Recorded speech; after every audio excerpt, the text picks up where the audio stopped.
The morning room at Ashworth House caught the pale light of early spring in 1815 with a gentleness that seemed to mock the anxiety settling in Clara's chest as she poured tea for her mother, the delicate china trembling only slightly in her practiced hands. At 28 years of age, Clara Ashworth had grown accustomed to the weight of her unmarried state, to the way conversations quieted when she entered drawing rooms, to the pitying glances from matrons whose daughters had long since secured advantageous matches. The morning room itself reflected their circumstances with painful honesty, comfortable but modest. The wallpaper faded where sunlight had touched it year after year,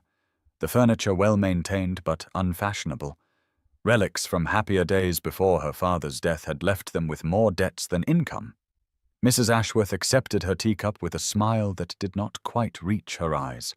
those eyes that lately seemed to linger on Clara with increasing concern, as though her daughter were a puzzle whose solution grew more urgent with each passing season. Clara settled into her chair by the window, where spring flowers were just beginning to push through the earth in the small garden, their determined bloom a reminder that some things persisted despite unfavorable conditions. She had made her peace with spinsterhood, or so she told herself in the quiet hours when loneliness pressed too heavily against her ribs. There were consolations in her life, books and music, the companionship of her mother, the freedom from the demands of managing a household for an indifferent husband. Yet somewhere beneath the practiced resignation lived a stubborn ember of longing, carefully banked but never quite extinguished, the foolish hope that perhaps something might yet bloom for her as surely as those flowers sought the light. The knock at the door startled them both, and Clara watched as their housekeeper entered, bearing a cream-colored envelope on a silver tray that had somehow survived the creditors. Lady Pembroke's seal gleamed in the morning light, and Mrs. Ashworth's hands fluttered with sudden excitement as she broke the wax. "An invitation," she announced, her voice rising with an enthusiasm Clara had not heard in months. A masked ball at Pembroke House in 3 days' time, a grand affair to celebrate the peace and the return of England's soldiers from the continent. Clara felt the familiar sinking in her stomach that accompanied such invitations, the prospect of standing at the periphery of glittering society, watching younger women dance while she smiled and pretended contentment with her wallflower existence. But her mother's face held such hope, such gentle pleading, that Clara found herself unable to voice the refusal forming on her lips. Perhaps the mask might offer some small mercy, some brief anonymity in which she might move through the evening without the weight of pitying stares. The following days unfolded in a flurry of preparation that transformed the quiet monotony of Ashworth House into something approaching festivity, and Clara found herself swept along by her mother's determined enthusiasm despite the familiar weight of doubt that pressed against her chest. Mrs. Ashworth approached the masked ball with a hopefulness that Clara recognized as both touching and painful, treating the invitation as though it were a door opening onto possibility rather than another evening of quiet humiliation dressed in silk. They spent the afternoon sorting through Clara's limited wardrobe, her mother's practiced fingers assessing each gown with a critical eye that sought to conjure elegance from modest means. The blue silk finally chosen had been Clara's best dress for 3 seasons now, its color deepened to sapphire in certain lights, the fabric still fine despite careful maintenance and minor alterations to accommodate changing fashions. Her mother insisted on fresh ivory ribbons threaded through the bodice, a small extravagance that made Clara's throat tighten with gratitude and guilt in equal measure. The mask itself arrived from the village seamstress on the morning of the ball, delicate silver filigree that would cover the upper half of Clara's face, transforming her into someone mysterious and unknown. Mrs. Ashworth held it up to the light streaming through the drawing-room window, her expression soft, with an emotion Clara could not quite name. "Perhaps the mask will allow you to forget yourself for an evening," her mother said quietly. And Clara understood the unspoken completion of that thought. Forget what you believe yourself to be, and remember what you might have been. Clara took the mask in her hands, feeling the slight weight of it, the cool metal that would rest against her skin and hide the unremarkable features she had long since accepted as her inheritance. There was something liberating in the thought of anonymity, of moving through Lady Pembroke's grand rooms without the immediate recognition that typically preceded pitying glances or studied indifference. As the afternoon shadows lengthened and the hour of departure approached, Clara felt her practical expectations warring with something more dangerous, that foolish ember of hope stirring despite her best efforts to smother it. She dressed with unusual care, allowing her mother to arrange her dark hair in a softer style than her typical severe knot, small curls framing her face in a way that felt almost frivolous. The carriage ride to Pembroke House seemed both too long and too short, the countryside passing in twilight blue as Clara's stomach twisted with anticipation and dread. When the great house finally came into view, its windows blazing with candlelight against the deepening dusk, Clara felt her breath catch at the beauty of it, this world of elegance and ease into which she would step as temporary visitor, masked and unrecognized, free for one evening to inhabit the edges of a life that would never truly be hers. The grand entrance hall of Pembroke House opened before Clara like a passage into another world, all marble and gilt and blazing crystal chandeliers that threw dancing light across walls hung with silk damask in deep crimson, and she felt her breath catch, despite her determination to remain unmoved by such displays of wealth and consequence. A liveried footman took her cloak with practiced efficiency, and then she was moving forward with the other masked guests toward the ballroom, her silver filigree mask settling against her face like a second skin that promised anonymity even as her heart hammered against her ribs. The ballroom itself stole whatever composure she had managed to gather, a cavernous space lit by hundreds of candles in sconces along walls painted with pastoral scenes, the ceiling arching high above in cream and gold, the polished floor reflecting the swirl of dancers who moved through a waltz with practiced grace. Music poured from an orchestra positioned in an alcove draped with hothouse flowers, violins weaving through the conversation and laughter that rose from clusters of guests, all masked, all glittering in silks and jewels that caught the light with every movement. Clara found herself pressed to the side by the flow of arrivals, and she let the current carry her to the periphery where she had always belonged, her blue silk gown suddenly seeming shabby despite the fresh ribbons, her mask feeling less like liberation and more like a flimsy shield against the casual cruelty of this world. She recognized voices even behind their disguises, Lady Pembroke holding court near the refreshment tables, young Harriet Montague's distinctive laugh floating above the music as she captured the attention of a tall gentleman in a black domino, mothers positioning their daughters with strategic precision in the paths of eligible gentlemen. The masks changed nothing essential, Clara realized with a sinking heart, merely decorated the same tired performance with a veneer of mystery that would dissolve the moment midnight came and everyone revealed themselves. She watched a young woman in pink silk glide past on the arm of her partner, their steps perfectly matched, and felt the familiar ache of exclusion settle into her bones. Here was beauty and youth and all the currency that mattered in this glittering market, and she was merely an observer pressed against the wall, too old and plain to merit even a pitying glance. The heat of so many bodies in motion made the air thick despite the height of the ceiling, and Clara felt her breath growing shallow beneath the mask. She needed air, needed escape from this reminder of everything she was not, and could never be. The terrace doors stood open along the far wall, curtains billowing slightly in the night breeze that promised coolness and solitude, and Clara began to edge along the periphery toward them, her decision forming with each step to slip into the garden where she might breathe freely and gather herself before enduring the rest of this evening. The garden air embraced Clara the moment she stepped through the terrace doors, cool and green and alive with the scent of early roses and night-blooming jasmine that grew thick along the stone balustrade separating manicured lawn from darker wilderness beyond. She moved quickly away from the spill of light and music, her slippers whispering against flagstone as she descended shallow steps into the moonlit expanse where gravel paths wound between sculptured hedges and marble statuary gleamed pale as ghosts in the darkness. The relief of solitude washed over her like water, and she felt her shoulders drop from their defensive posture as the sounds of the ballroom faded to a distant hum beneath the closer symphony of cricket song and rustling leaves stirred by the spring breeze.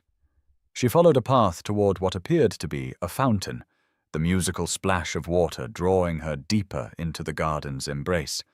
and when she reached the circular basin with its central statue of some classical goddess pouring water from an urn, Clara stopped and allowed herself to simply breathe.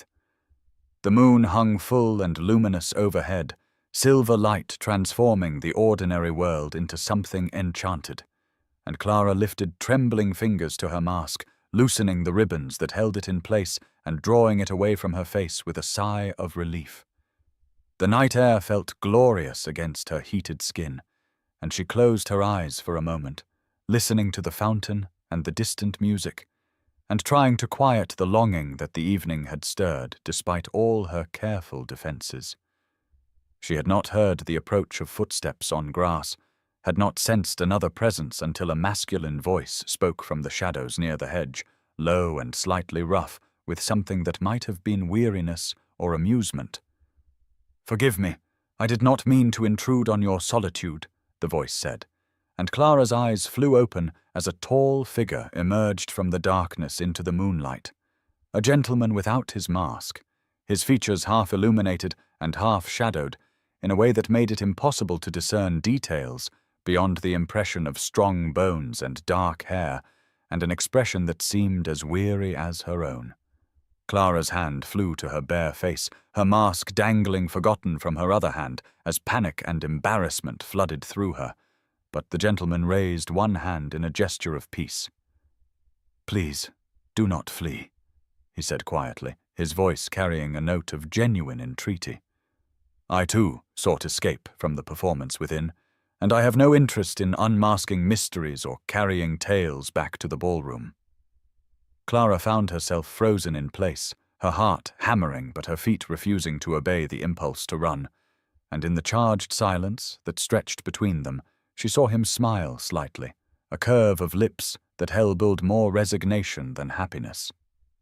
"It seems we are both refugees from society's demands,"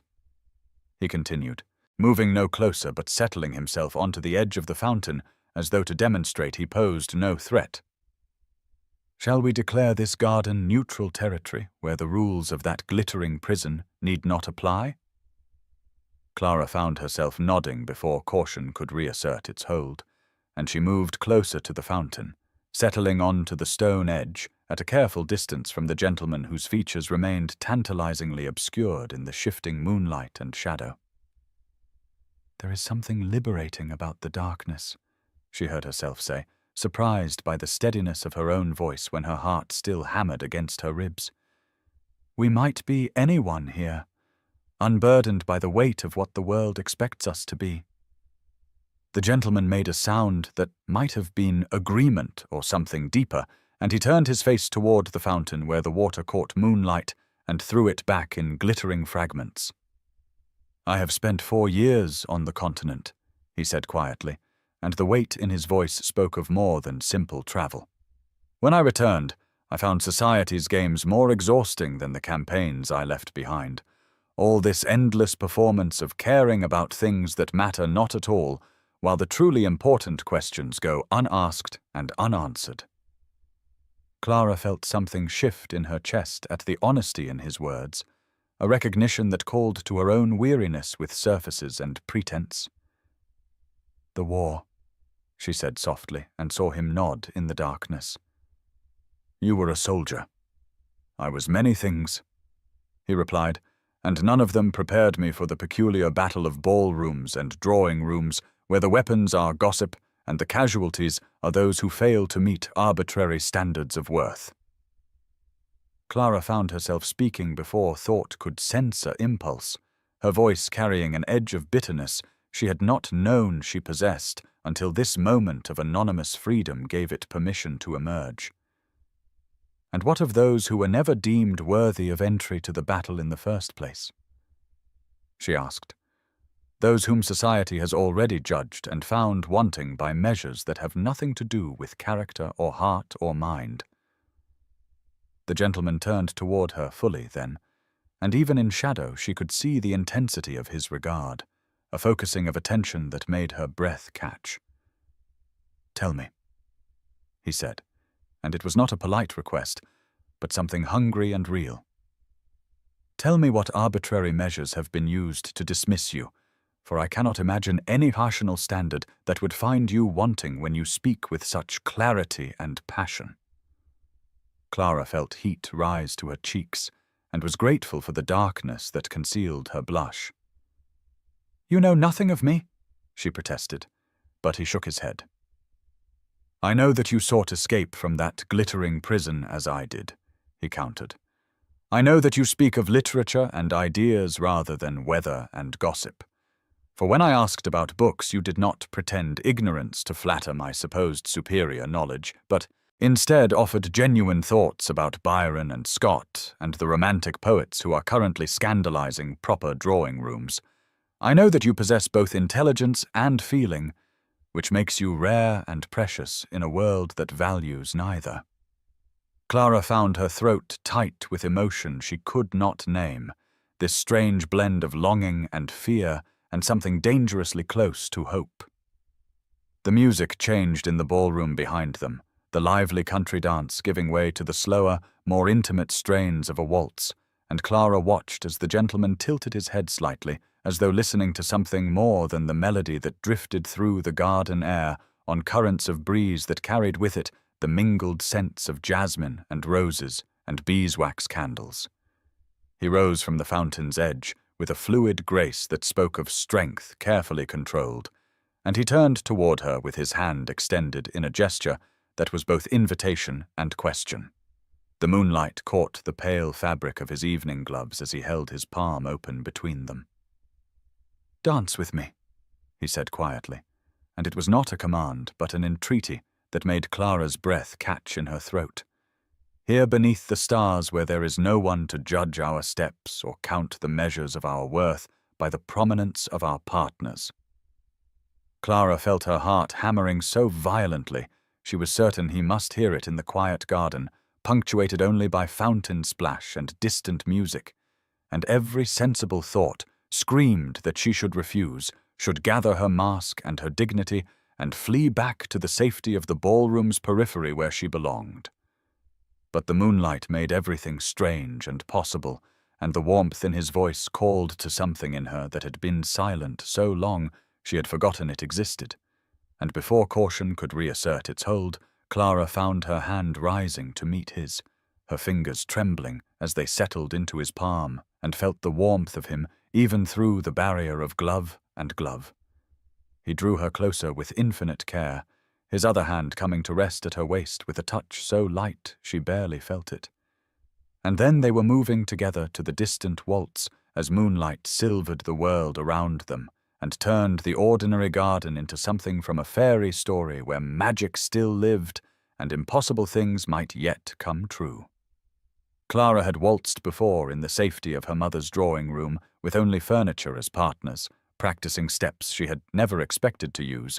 but nothing in those solitary rehearsals had prepared her for the reality of moving in harmony with another person, feeling the subtle guidance of his hand at her waist and the strength in his frame as he led her through the figures with an easy confidence that made her feel graceful despite her certainty of her own inadequacy. The world narrowed to the circle of his arms and the music and the scent of night-blooming flowers, and she was intensely aware of every point where their bodies nearly touched, the whisper of fabric against fabric as they turned, the warmth radiating from him that made her skin tingle with sensation she had no name for. "Your hand is trembling," he said softly as they swept past the fountain,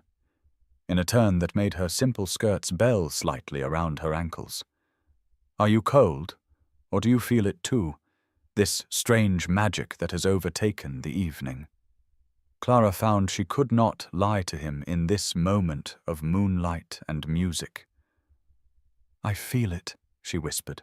and the admission cost her something she had not known she possessed.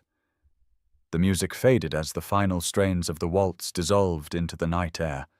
but Clara found herself still held in the circle of his arms, still moving slightly as though the melody continued in some private space only the two of them could hear,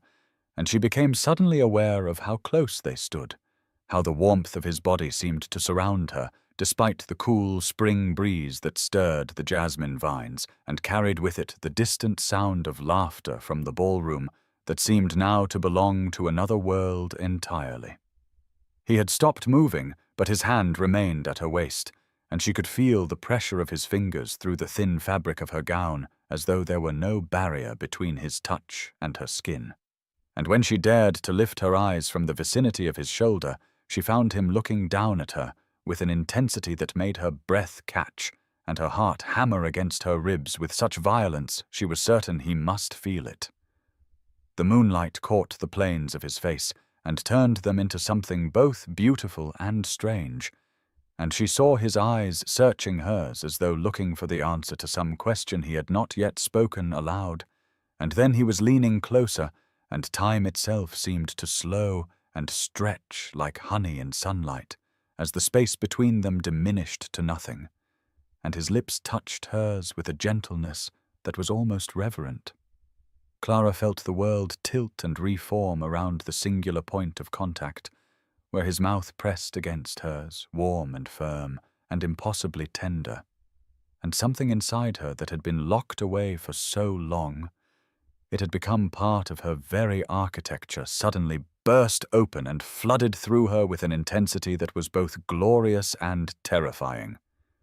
She had read of kisses in the novels she consumed in the privacy of her small room,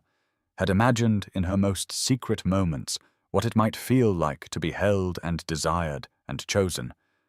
but nothing in her imagination had prepared her for the reality of this moment, for the way her body seemed to awaken to sensations she had no name for,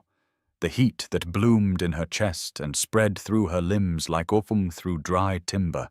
the way her hands moved of their own accord to rest against his chest where she could feel the rapid beating of his heart beneath her palms. He deepened the kiss slightly, and she responded without thought or plan, her lips parting beneath his as though they had known all along what to do. Even as her mind spun with wonder and disbelief, and for a handful of heartbeats that might have been seconds or hours, Clara existed purely in the moment, in the sensation and the connection and the impossible magic of being wanted by this man whose name she did not even know. Then reality crashed back with the force of a physical blow, cold and merciless as winter rain, and she remembered with sudden, vivid clarity exactly who and what she was. A spinster of 28, with no beauty and no prospects, dancing in a garden with a man who was certainly a gentleman of rank and consequence, a man who in the morning light would see her plainness and her age and wonder what madness had possessed him in the moonlit darkness of Lady Pembroke's garden. Clara wrenched herself backward with a violence born of pure panic, breaking the circle of his arms with such force that she stumbled slightly on the uneven flagstones of the terrace, and the sudden cold that rushed into the space where his warmth had been felt like a physical blow that drove the breath from her lungs and returned her with brutal swiftness to the reality she had so foolishly allowed herself to forget. She saw confusion flash across his features in the moonlight as his hands reached instinctively to steady her, and she heard him speak her name, or rather the question of her name, as he stepped toward her with concern etched in every line of his posture. And the kindness in his voice was somehow worse than cruelty would have been, because it spoke of his continued enchantment with the illusion she had allowed him to believe, the fantasy woman who existed only in moonlight and shadow, and who would vanish like morning mist when dawn revealed the plain truth of Clara Ashworth. "Please," he said, his voice urgent now as she continued to back away from him toward the rectangle of golden light that spilled from the ballroom windows onto the garden path. "Tell me your name. Let me call on you tomorrow. I must see you again."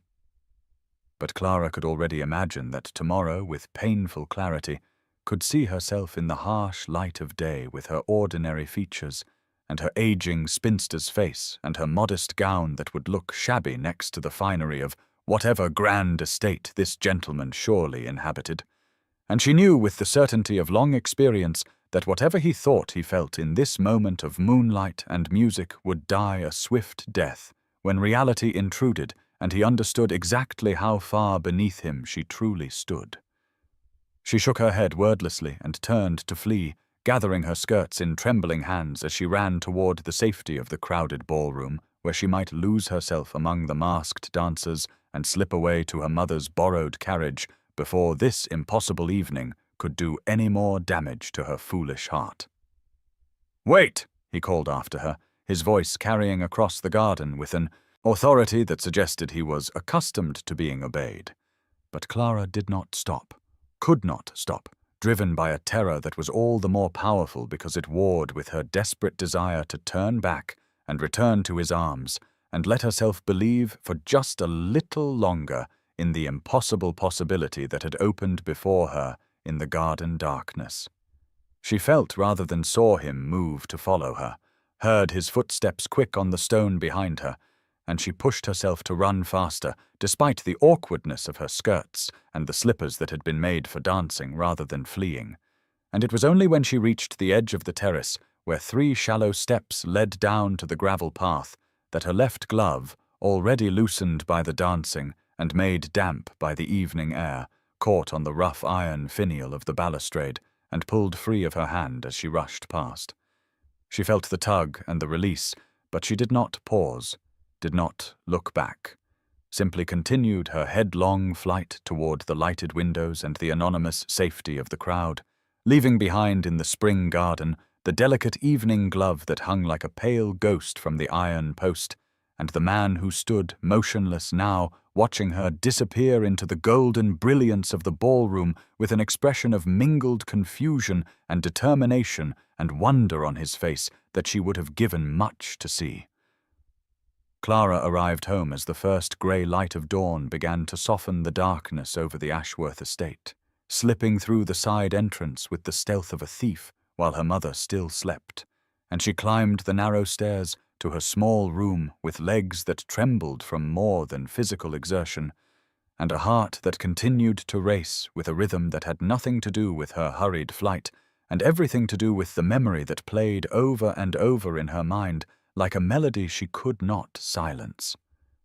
She removed the blue gown with shaking fingers and laid it across the chair by her window, and even in the dim light she could see the place where her left glove was missing, the empty space where it should have been tucked into her reticule, a reminder of all she had left behind in that moonlit garden, and she sank onto the edge of her narrow bed and pressed her hands to her face as the full weight of the evening crashed over her in waves of emotion she could not name or order or control. She had been kissed, truly kissed, held in a man's arms, and desired and chosen, even if only for a handful of minutes that already felt more like dream than memory, and the wonder of it warred with a shame so acute it made her stomach clench and her throat tighten with unshed tears, because she knew with absolute certainty that she had deceived him, had allowed him to believe she was someone worth pursuing, when morning light would reveal her to be nothing more than Clara Ashworth, spinster of 28, with a plain face and modest circumstances, and no reasonable expectation of ever experiencing such a moment again. She touched her fingers to her lips and felt again the pressure of his mouth on hers, the warmth and the tenderness and the passion that had awakened something in her she had thought long dead, or perhaps never born at all. And she wondered with an ache that felt physical,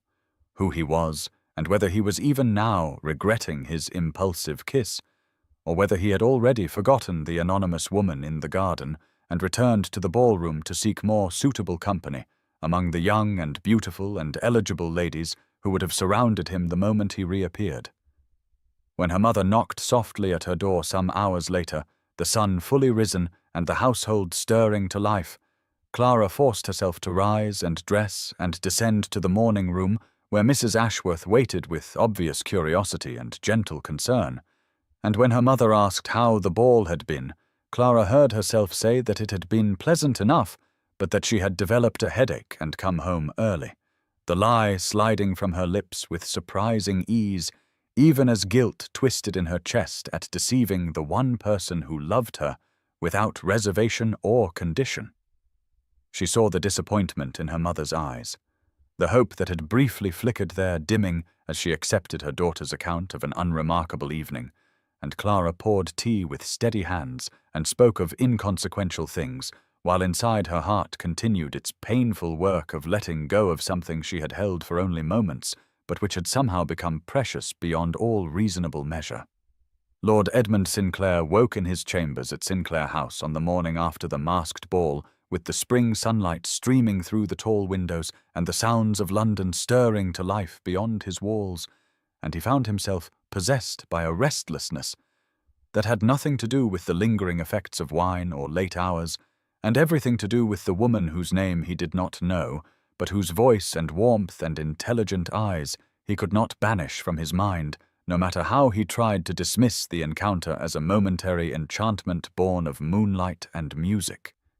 He had returned from the continent only 3 months prior, after 7 years of war that had left him decorated and wealthy and titled and profoundly weary of a world that seemed to value nothing beyond rank and appearance and strategic advantage,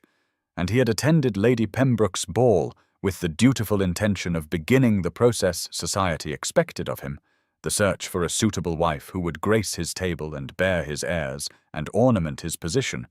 But he had found the glittering assembly as hollow as every other social gathering he had endured since his return, until he had escaped to the garden and discovered her standing alone in the moonlight, like an answer to a question he had not known he was asking. He rose and dressed with the assistance of his valet, and took his breakfast in solitary contemplation, while turning over in his mind every word they had spoken and every moment of that impossible dance, and the kiss that had shaken something loose in his chest that he had thought the war had killed, or at least buried beyond all hope of resurrection. And when his hand brushed against the pocket of the coat he had worn the previous evening, he felt the delicate weight of the glove she had left behind, and drew it out to examine in the clear morning light, with something very near to wonder.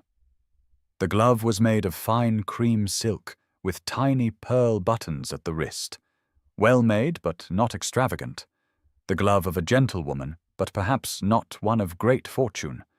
And inside, along the narrow hem, he could just make out the faint trace of embroidered initials, too worn to decipher clearly.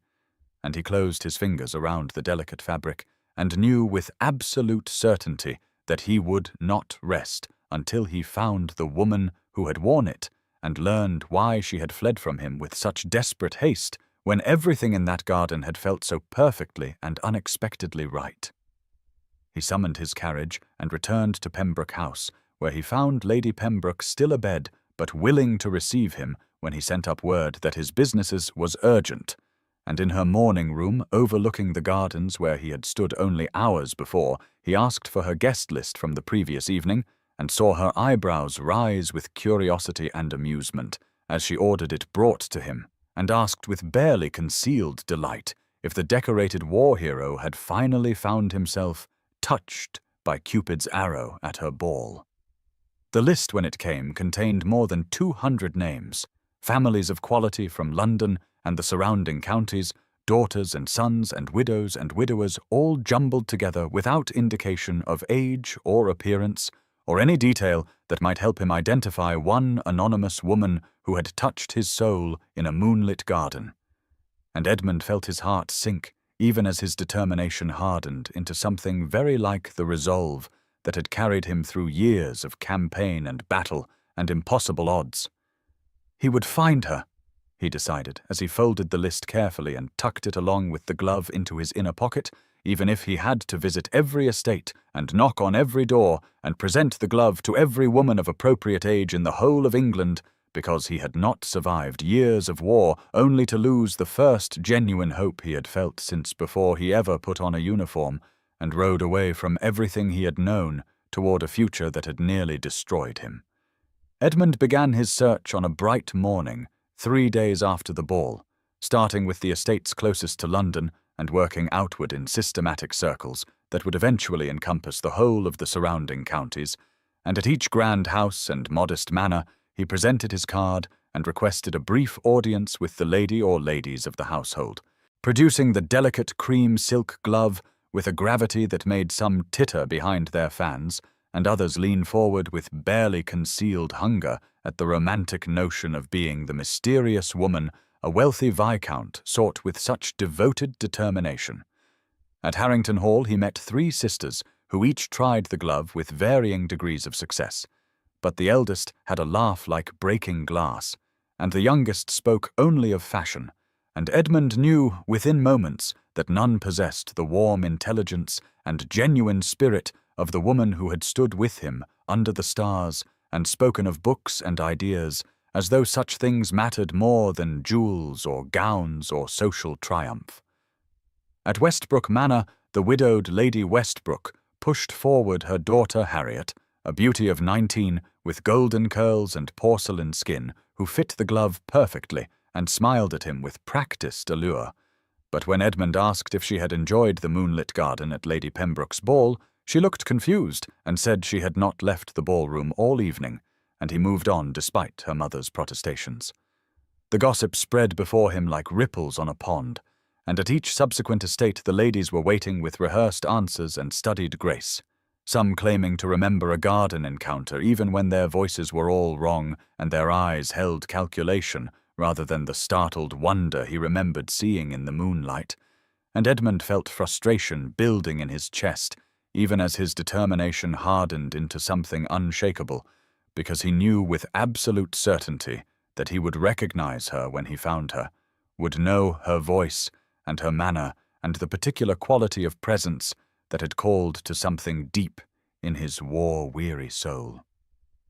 By the end of the first week, he had visited 15 estates and met perhaps 90 eligible women of varying ages and circumstances, and society had begun to whisper that Lord Sinclair had gone somewhat mad with his romantic quest, that the war had touched his mind and left him chasing fantasies like some character from a novel. But Edmund paid no attention to the whispers because he had survived far worse than social ridicule, and because every night when he returned to his chambers, he took out the glove and held it in his hands and remembered the kiss that had awakened him to the possibility that life might hold something beyond duty and obligation and the endless performance society demanded. The list in his pocket grew shorter as each estate was visited and dismissed, the names crossed through with methodical precision, and Edmund moved steadily outward from London into the quieter counties where smaller estates housed families of gentler means and more modest pretensions. And still he searched with patience, born of years spent waiting for the right moment to advance or retreat on battlefields where one wrong move meant death, and where he had learned that some prizes were worth any cost and any weight and any risk required to claim them.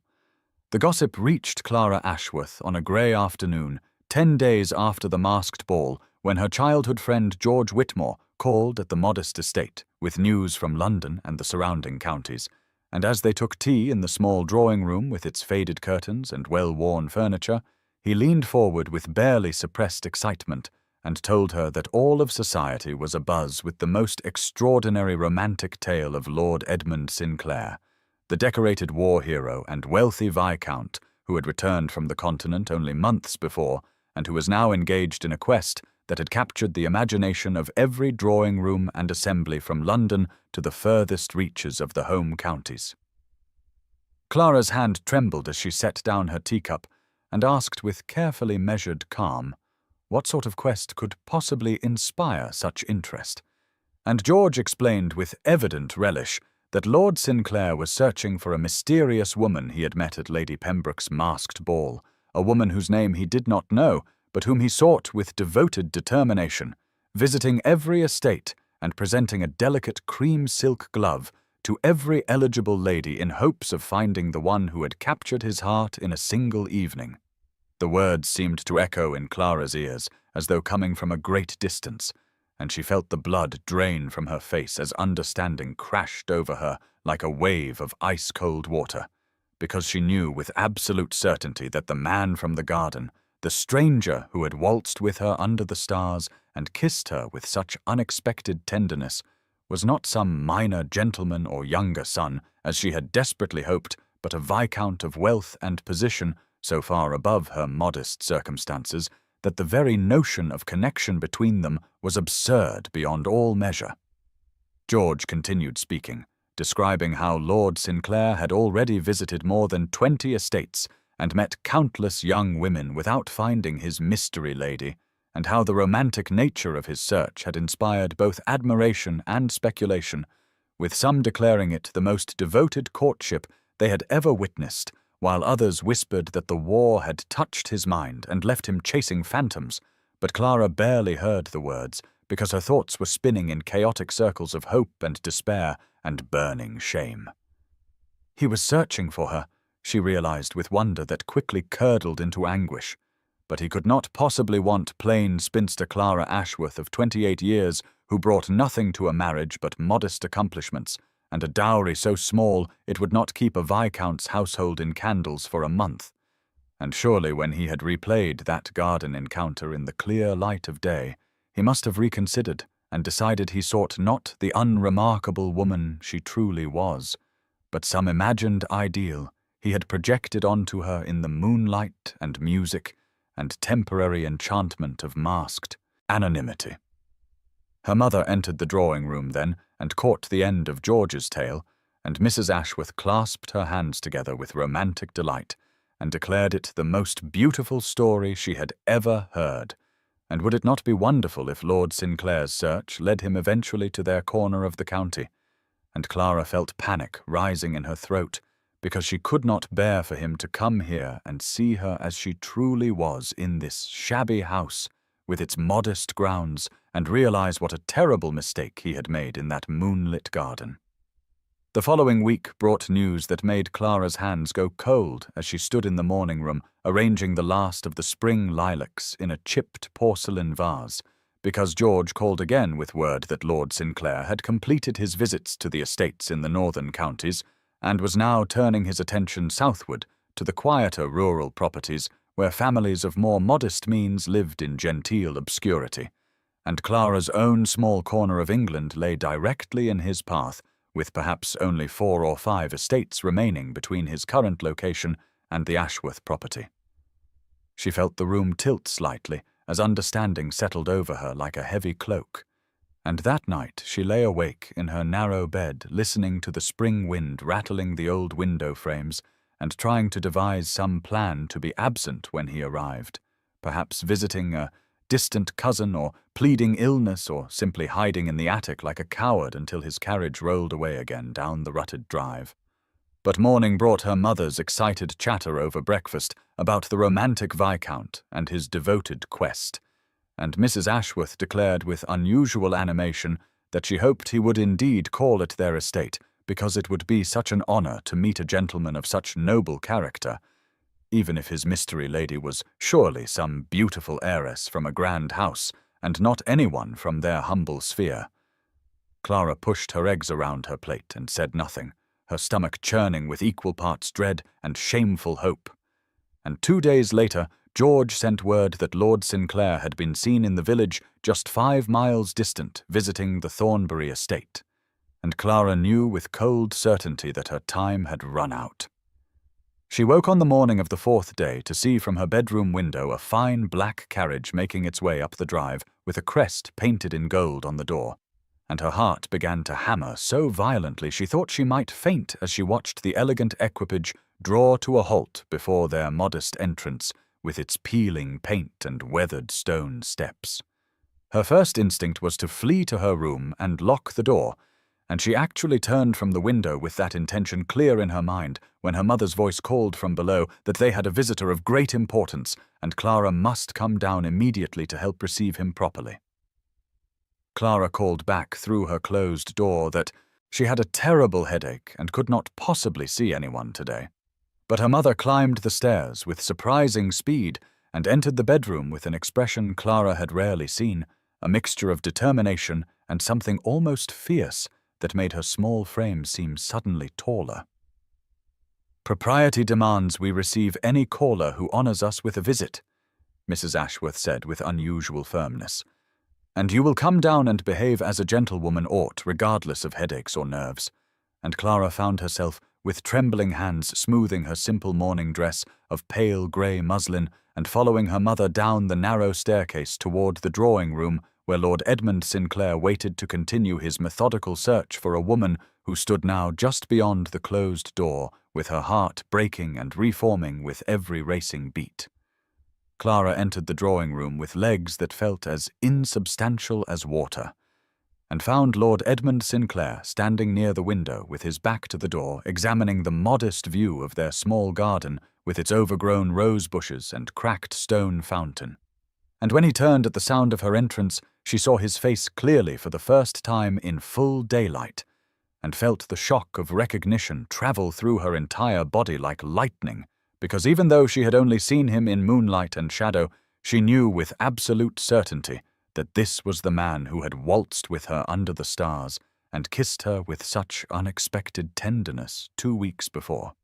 He was taller than she remembered, with broad shoulders that suggested military bearing, and a face that was handsome in a severe way with strong features, and eyes of startling blue that seemed to see far more than most men bothered to observe, and there was a thin scar along his left temple that spoke of violence survived, and a weariness around his eyes that hinted at things witnessed that could never be forgotten or fully laid to rest. Mrs. Ashworth performed the introductions with nervous formality, and Lord Sinclair bowed with perfect courtesy and expressed his gratitude for their willingness to receive him without prior appointment, and his voice was exactly as Clara remembered it from the garden, deep and warm, with an underlying gentleness that seemed at odds with his austere appearance. Clara curtsied and murmured the appropriate responses, while keeping her eyes lowered and her voice carefully neutral, praying that he would not recognize her because surely she looked completely different, in harsh morning light, wearing her plain grey dress, with her hair simply arranged and no mask to lend mystery or enchantment to her unremarkable features. Lord Sinclair accepted Mrs. Ashworth's offer of tea, and they arranged themselves in the shabby chairs with the careful politeness of strangers, and Clara's heart hammered so violently she was certain it must be visible through her bodice as she poured tea into chipped cups with hands that trembled, only slightly. He began with courteous small talk about the weather and the beauty of the countryside and the challenges of travel on roads damaged by spring rains, and Clara responded with mechanical propriety while her thoughts raced in frantic circles.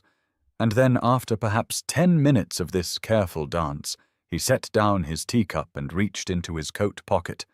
and withdrew something wrapped in white silk. With grave ceremony he unwrapped the silk to reveal a delicate evening glove of cream-colored kid leather with tiny seed pearls sewn along the wrist, and Clara felt the blood drain from her face because she recognized it instantly as the mate to the glove that still lay hidden in her drawer upstairs, where she had placed it like a talisman of impossible dreams.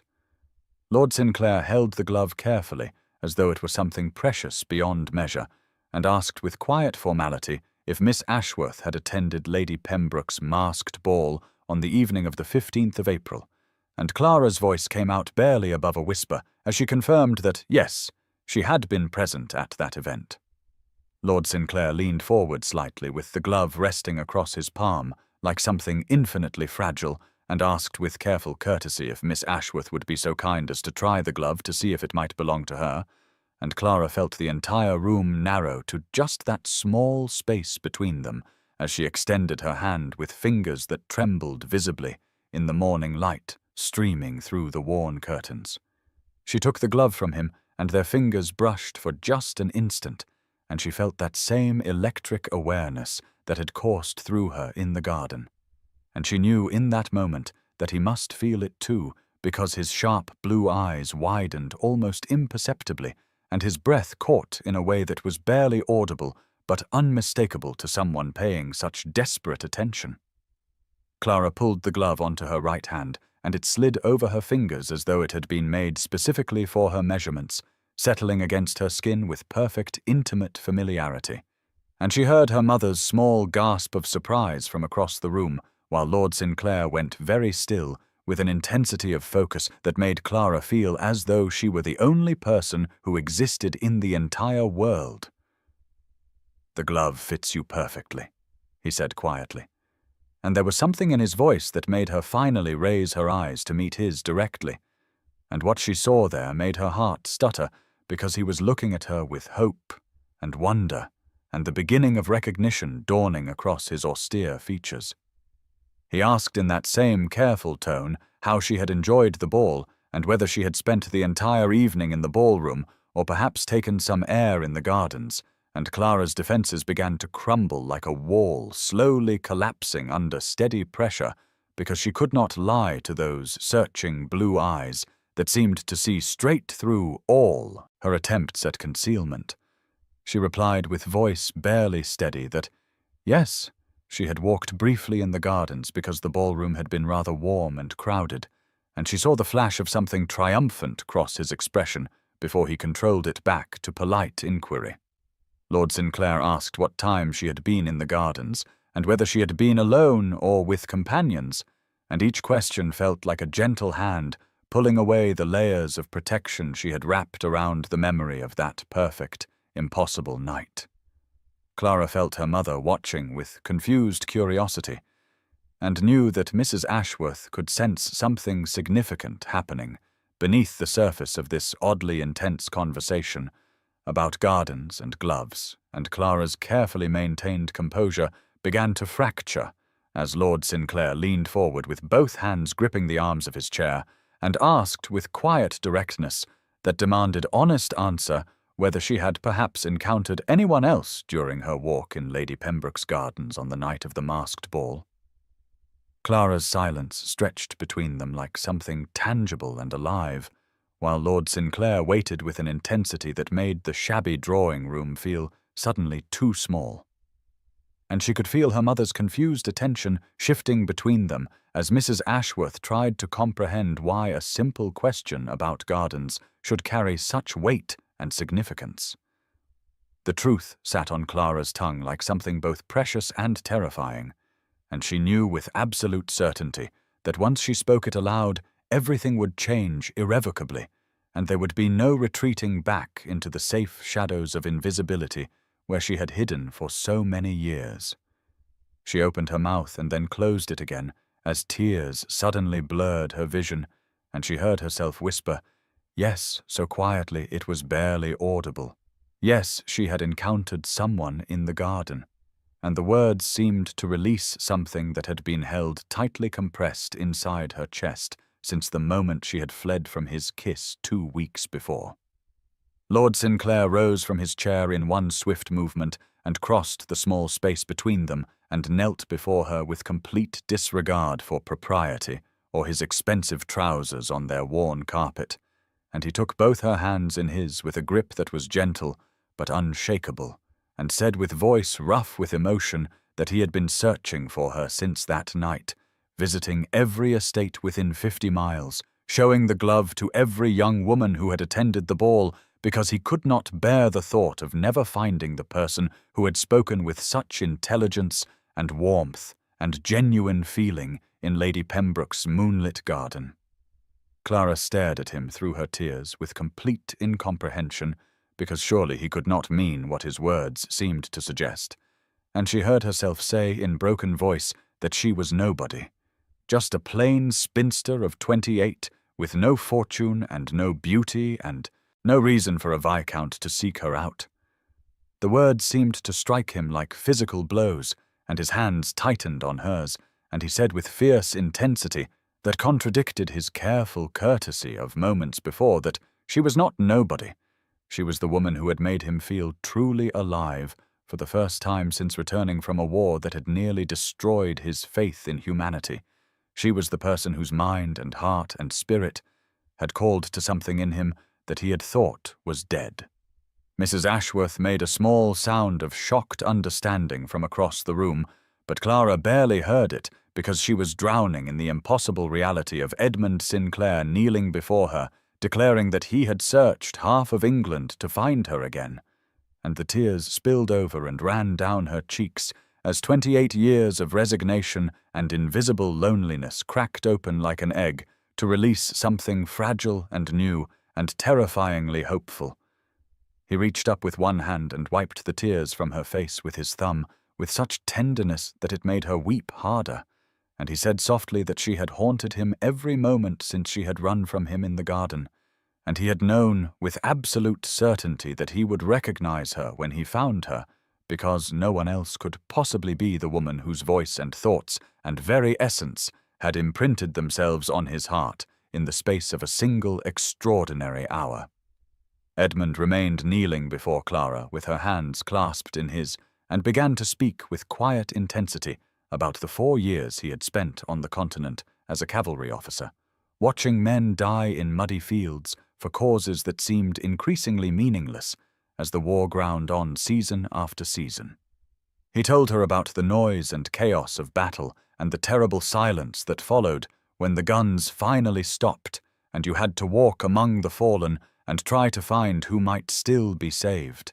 and how something inside him had gradually frozen over as a way to survive seeing such things day after day without going mad from the weight of it all. He spoke of returning to England 6 months ago, expecting to feel relief and joy at coming home, but instead finding himself hollow and disconnected, moving through London society like a ghost observing the living from some cold, distant place where nothing could touch him anymore. The social world that had seemed vibrant before the war now struck him as false and shallow. All those bright young women trained to simper and flatter and perform exactly as society demanded, without any genuine thought or feeling behind their practiced smiles. He had attended countless balls and dinners and felt nothing but weariness with the endless parade of artificial conversation and calculated matchmaking. And he had begun to believe that whatever capacity he once had for authentic human connection had died somewhere in the blood-soaked fields of Belgium, along with so many other things worth having. But then he had walked into Lady Pembroke's garden seeking escape from another suffocating ballroom, and heard a woman speaking with real intelligence and warmth about ideas that actually mattered. And for the first time since returning to England, he had felt something crack open in that frozen place inside his chest.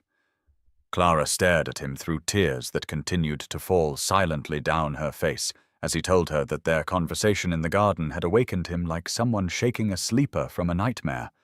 And when he had kissed her, and felt her respond with such honest, unguarded feeling, it had been like being reminded that beauty and genuine emotion still existed in a world he had come to see as irredeemably ugly and false. He said that he understood now why she had run from him, that she must have assumed he was merely toying with her or seeking brief amusement before returning to pursue some suitable society bride.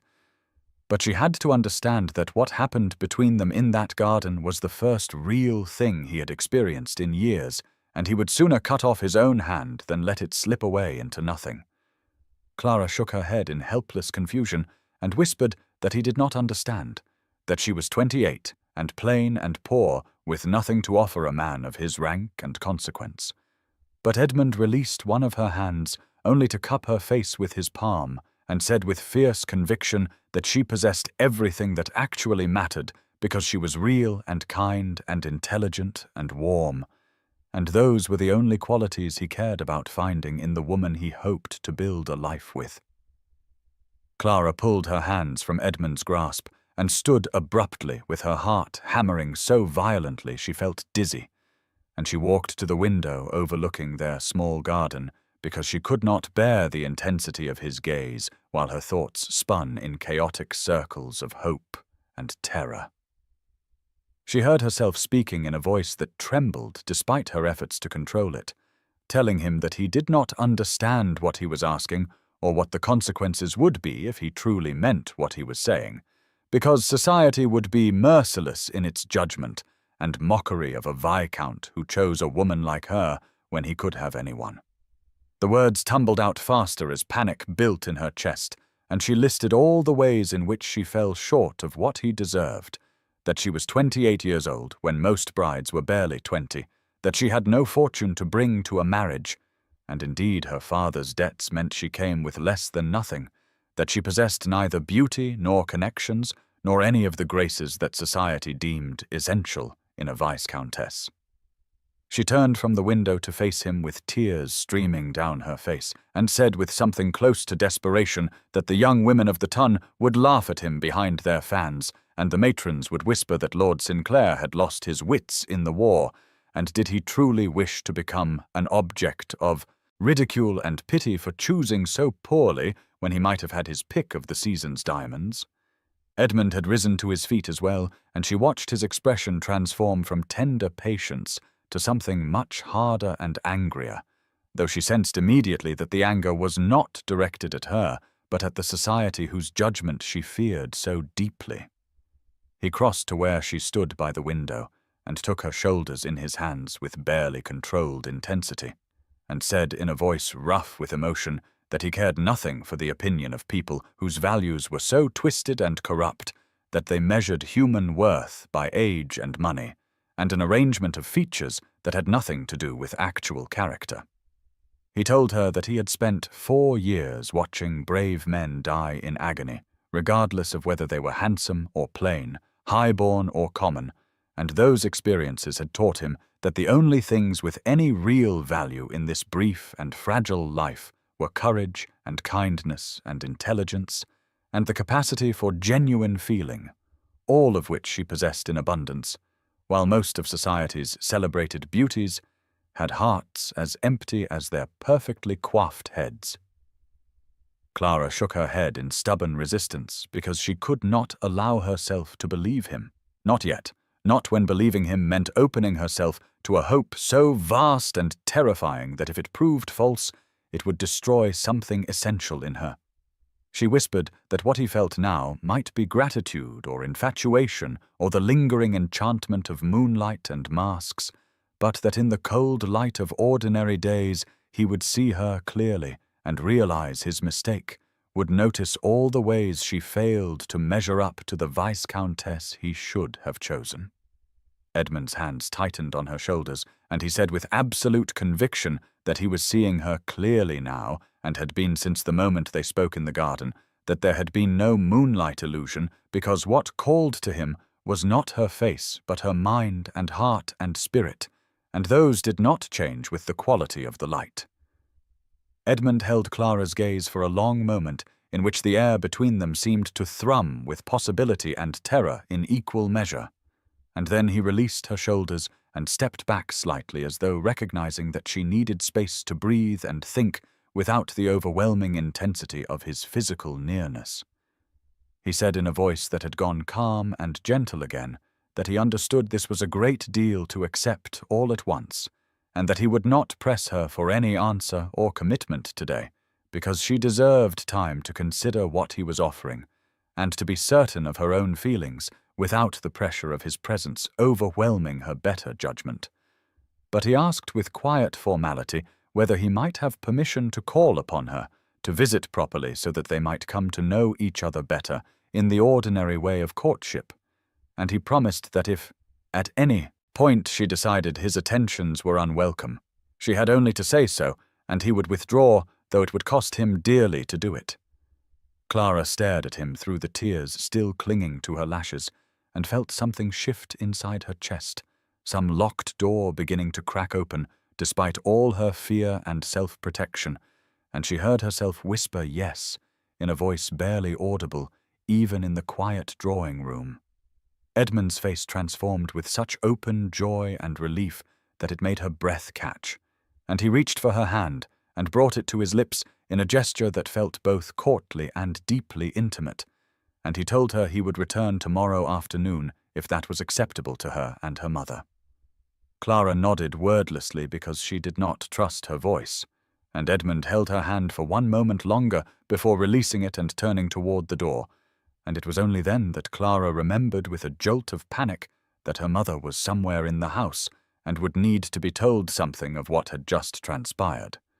Edmund seemed to read her expression because he paused at the door and said with a slight smile that he would very much like to speak with Mrs. Ashworth before he departed. And Clara felt a fresh wave of unreality wash over her as she went to find her mother in the small parlour where she had been determinedly occupying herself with needlework while trying not to appear as though she were desperately curious about what was happening in the drawing-room.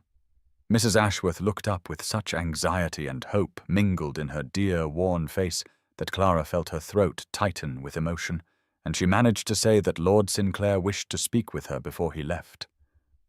Her mother rose immediately with hands that trembled slightly as she set aside her embroidery, and Clara led her back to the drawing-room where Edmund waited with perfect courtesy, and he asked Mrs. Ashworth for permission to pay his addresses to her daughter with such genuine respect and warmth that Clara watched her mother's eyes fill with tears of amazed happiness. Mrs. Ashworth gave her consent in a voice that shook with emotion, and Edmund thanked her with a bow before taking his leave with one final glance at Clara that held such promise and tenderness that she felt the world tilt beneath her feet. The news that Lord Sinclair had discovered his mystery lady, and that she was none other than Clara Ashworth of the modest estate with no fortune and no connections, spread through the county with the speed of wildfire in dry summer grass, and within 2 days of Edmund's first visit to the Ashworth home, there was not a drawing-room within 20 miles where the shocking development was not being discussed with a mixture of disbelief and scandalized delight. Clara heard the whispers first when she accompanied her mother to the village shops 3 days after Edmund's visit, and she felt the weight of stares following her as she moved through the modest establishment where she had shopped unremarked for years. And when she passed a cluster of young ladies near the ribbon counter, she heard one of them say in a voice clearly intended to carry that it must have been quite a clever trick to arrange losing the glove so strategically at the ball. Clara felt heat flood her face, but kept her spine straight and continued her shopping with as much dignity as she could summon, though her hands trembled as she selected thread, and her mother's face had gone tight with suppressed anger at the cruelty they both pretended not to notice. The gossip grew more vicious as the days passed, and Edmund began his promised visits to the Ashworth estate, arriving each afternoon in his fine carriage that seemed absurdly grand on the narrow lane leading to their modest home, and Clara knew that every visit was being observed and reported and discussed with eager malice by those who could not understand or accept that a viscount might genuinely prefer substance to beauty and character to youth. Lady Pembroke herself called upon Mrs. Ashworth with thinly veiled curiosity and what seemed like genuine concern, asking in careful tones whether Clara understood the difference between a gentleman's passing fancy and serious courtship, and suggesting with uncomfortable delicacy that it might be wise not to allow hopes to rise too high, lest disappointment follow when Lord Sinclair came to his senses. But the cruelest gossip came from Harriet Montague, the acknowledged beauty of the season, who had set her sights on Edmund from the moment he returned from the continent, and who made no secret of her fury at being supplanted by someone she considered so far beneath notice. Harriet told anyone who would listen that Lord Sinclair was clearly suffering some lingering effect of his war service, that no man in his right mind would choose an aging spinster over a young woman in the bloom of her beauty, and that it was almost pitiable to watch Miss Ashworth grasping at attentions that would surely evaporate once the novelty of his eccentric quest wore thin. Clara heard these things through her mother, who heard them from their few loyal friends, and each report was like a small knife finding the vulnerable places in her still fragile hope. But there was one voice that cut through the chorus of malice with steady support. George Whitmore, her childhood friend who had always seen her clearly and valued her truly, called upon her the week after Edmund's visits began and told her with fierce conviction that she deserved every happiness and that anyone with eyes could see that Lord Sinclair's regard was genuine and deep. Edmund arrived at the Ashworth estate the following afternoon as promised, and then again the day after that, and the day after that, until his daily visits became as regular as the sunrise. And with each visit, Clara felt the gossip swirling around them fade slightly in importance, as the reality of his steady presence began to sink into her understanding and reshape what she believed possible. They walked together through the modest grounds of her home, following the paths through the small orchard where apple blossoms hung heavy and white against the spring sky, and Edmund spoke to her with the same unguarded honesty he had shown in the garden at Lady Pembroke's ball, as though the intimacy created that night had established a pattern of openness between them that daylight could not diminish. He told her more of his experiences in the war, not the glorious battles that society loved to discuss, but the harder truths of fear and loss, and the way violence had changed something fundamental in how he saw the world. And Clara listened with a compassion that asked nothing of him except that he be truthful. And she found that she had things to tell him as well about the smaller griefs of her own life, the death of her father, and the slow constriction of possibilities as year followed year without change. Their conversations ranged across literature and music and philosophy with an ease that astonished Clara, who had grown so accustomed to keeping her thoughts to herself. And Edmund seemed to delight in her opinions and observations in a way that made her feel as though her mind itself was something he valued and desired. He brought her books from his library, volumes of poetry and essays that he thought she would enjoy, and when she returned them, they spent entire afternoons discussing what she had read, and Edmund told her that these conversations were what he had been hungry for through all the empty social engagements where no one spoke of anything that mattered. On the 7th day of his visits, Edmund suggested they walk to the small lake that lay at the far edge of the Ashworth property, a spot Clara loved but rarely mentioned to others. And when they reached it and stood together looking out over water that reflected the sky in shades of silver and blue, Edmund took her hand in his with a naturalness that made her heart stutter, and he told her that these hours with her had become the center around which the rest of his days arranged themselves. Clara felt tears prick her eyes at the quiet declaration, and she allowed herself to lean slightly toward him, and Edmund drew her closer until they stood together in the kind of peaceful intimacy that felt like coming home. And when he bent his head and kissed her temple with great tenderness, Clara knew with sudden clarity that the magic of the garden had not been an illusion born of moonlight and masks, but rather the first true thing she had encountered in a life that had been full of compromise and resignation. The invitation to Lady Pembroke's spring assembly arrived 10 days after Edmund began his daily visits to the Ashworth estate, and Clara felt her stomach twist with dread when her mother brought the cream-colored card to her in the morning room, where she sat attempting to concentrate on her embroidery, though her thoughts kept drifting to Edmund's promised afternoon call. Mrs. Ashworth looked at her daughter with concern and gentle encouragement both, saying that they must attend because refusal would be remarked upon and suggest either shame or fear, and Clara knew her mother was right, even as everything in her wanted to decline the invitation and remain safely within the small world where Edmund came to her, and the gossip felt distant and manageable rather than immediate and sharp. But Edmund arrived that afternoon, and when Clara mentioned the invitation with careful casualness, he said immediately that he would be honored to escort both Miss Ashworth and her mother to the assembly, and the warmth in his voice and the steady certainty in his eyes made it impossible for Clara to refuse, though her anxiety only grew as the days passed and the evening of the assembly approached. She dressed with unusual care in her best gown of pale green silk that her mother had helped her refashion with new ribbons, and when Edmund's carriage arrived to collect them, Clara saw approval and something deeper in his expression that steadied her trembling hands and lifted her chin slightly higher. The assembly rooms were already crowded when they arrived, and Clara felt the moment their entrance was noticed, felt the ripple of awareness move through the gathered company like wind across water, and she heard the sudden hush in conversation, followed by the renewed buzz of whispered commentary that made her cheeks burn and her steps falter.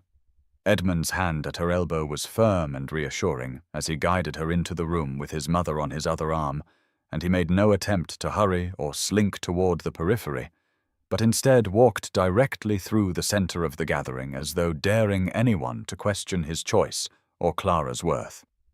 They had barely secured refreshments when the cutting remarks began, delivered by society matrons who smiled with false sweetness while their eyes remained cold and assessing, commenting on how surprising it was to see dear Miss Ashworth attending such events now when she had been so retiring for so many years,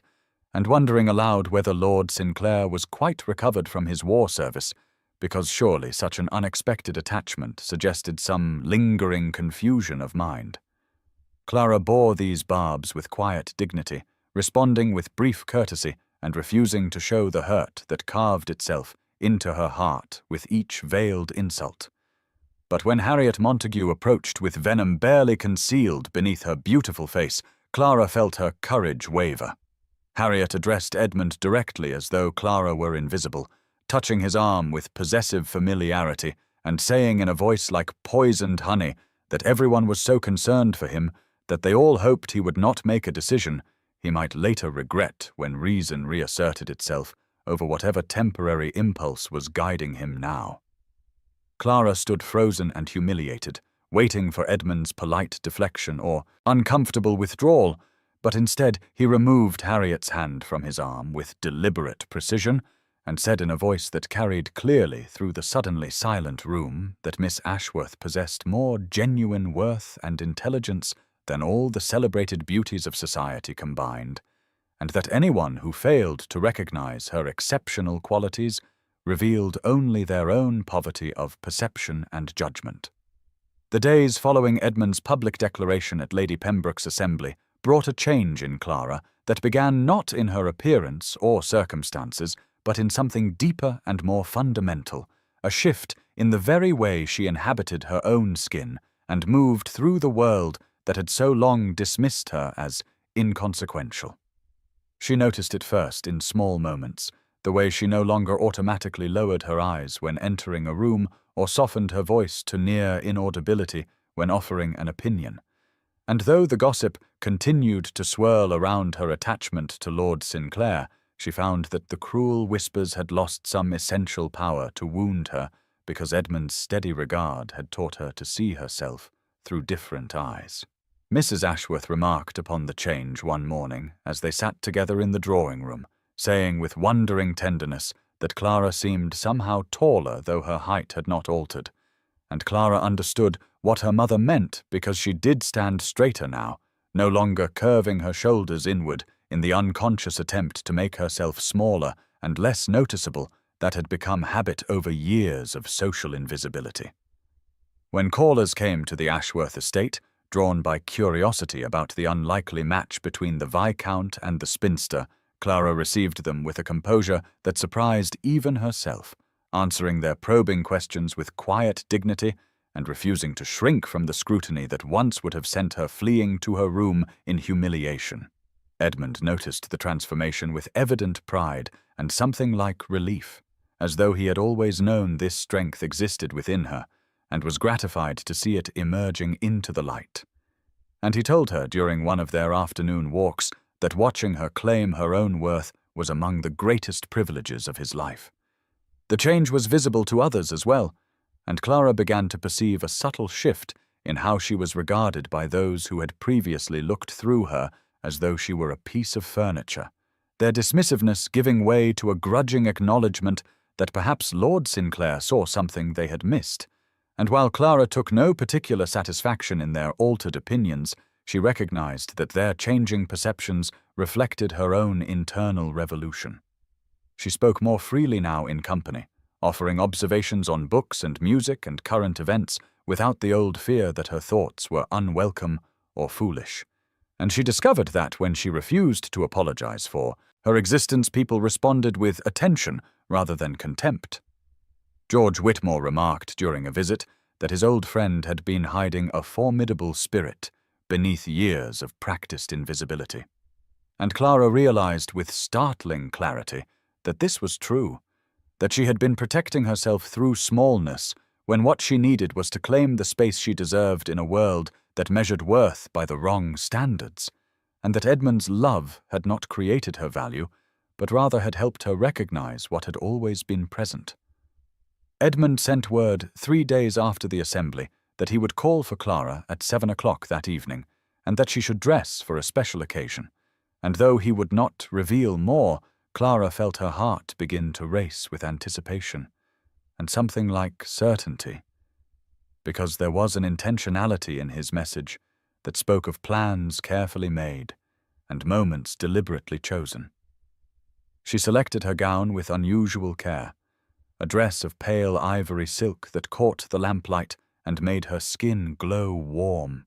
And when Edmund arrived in his carriage looking elegantly formal in dark evening clothes with an expression of mingled nervousness and determination that she had never seen on his composed features before, she knew without question that this night would alter everything between them. He handed her into the carriage with courtly grace, and they drove through the spring twilight, while Clara's curiosity mounted, and Edmund remained mysteriously silent, except to smile at her questions, with a secretiveness that was both maddening and utterly endearing. And when the carriage finally stopped, Clara looked out to see with shock and wonder that they had arrived at Pembroke House, at the very estate where the masked ball had taken place those weeks ago, that felt simultaneously like yesterday and another lifetime entirely. Edmund guided her not toward the main house, but around to the gardens, those same moonlit paths where they had first met in darkness and anonymity, and Clara felt tears prick her eyes at the deliberate symmetry of his choice, the way he was returning them to the place where their story had truly begun, though neither had known it at the time. The spring garden was even more beautiful than she remembered, the air heavy with the scent of jasmine and early roses, and the moon hung full and luminous above them, casting silver light across the paths and terraces exactly as it had that transformative night. Edmund led her to the same terrace where they had waltzed beneath the stars, and there he stopped and turned to face her, taking both her hands in his, and Clara could feel him trembling slightly with emotion, barely contained, and saw in his eyes such depth of feeling that her breath caught in her throat. He spoke then, his voice low and intense, telling her that from the moment she had fled this garden, leaving only a glove behind, he had known that his life had changed irrevocably, that finding her had become the only quest that mattered, and that every day since discovering her had only deepened his certainty that she was the woman he had been waiting for without knowing through all his years of war and weariness and cynical disappointment with society's shallow performances. Clara listened with tears streaming freely down her face, as Edmund told her that she had taught him what genuine connection meant, that her intelligence and warmth and quiet strength had awakened parts of his heart he had thought forever scarred closed, and that he could not imagine spending his remaining days with anyone but her beside him. Then Edmund lowered himself to one knee on the moonlit terrace and produced from his pocket a ring that caught the silver light, and he asked with formal tenderness if Clara Ashworth would consent to become his wife, and grant him the extraordinary privilege of loving her for all the years Providence might allow them. Clara could barely speak through her tears, but she managed to whisper, "Yes, yes, 1,000 times yes." And Edmund rose and slipped the ring onto her finger before gathering her into his arms and kissing her with a passion and tenderness that eclipsed even their first kiss in this very garden. And as Clara surrendered to the certainty of his love and the miracle of being chosen and cherished, she felt the last remnants of the resigned spinster. She had been dissolved forever into the reality of the beloved woman she had become. The formal announcement of their betrothal appeared in the London papers 2 days after Edmund's proposal, and the news rippled through society with reactions as varied as the people who comprised it, some expressing genuine pleasure at the romantic conclusion to Lord Sinclair's eccentric quest, while others whispered that the Viscount had taken leave of his senses to bind himself to a woman so thoroughly unremarkable and past her prime. Clara steeled herself against the continued gossip, with the newfound strength Edmund's love had cultivated in her, and she found that the cruel whispers had lost much of their power to wound, because she carried the certainty of Edmund's regard like armor against society's small cruelties. The weeks that followed the announcement passed in a flurry of activity that left Clara simultaneously exhilarated and overwhelmed, as wedding preparations consumed her days with decisions about flowers and music and the 1,000 details that accompanied even a relatively modest ceremony, though Edmund insisted nothing about their union would be modest, because she deserved a celebration worthy of the joy he felt. Mrs. Ashworth threw herself into the preparations with tearful enthusiasm, her years of resigned worry about Clara's future transformed into wonder that her daughter would become a viscountess, and Clara found herself deeply moved by her mother's happiness, which seemed in some ways even greater than her own. The selection of her trousseau became an unexpected pleasure, as Edmund accompanied Clara to the modiste and insisted she choose whatever pleased her without regard to cost, his generosity extending not from condescension, but from genuine desire to see her adorned in ways that reflected her worth. And Clara discovered a tentative enjoyment in selecting beautiful things after years of making do with what was practical and affordable. The most significant moment of the engagement period came when Edmund brought Clara to Sinclair Hall, his family estate some 30 miles distant from her childhood home, and she first laid eyes on the grand house that would become her home after their marriage. The estate took her breath away with its elegant proportions and extensive grounds, the house itself a masterpiece of classical architecture set among parkland that rolled green and perfect toward distant woods, and Clara felt a moment of panic at the thought of herself as mistress of such magnificence when she had been raised in modest circumstances.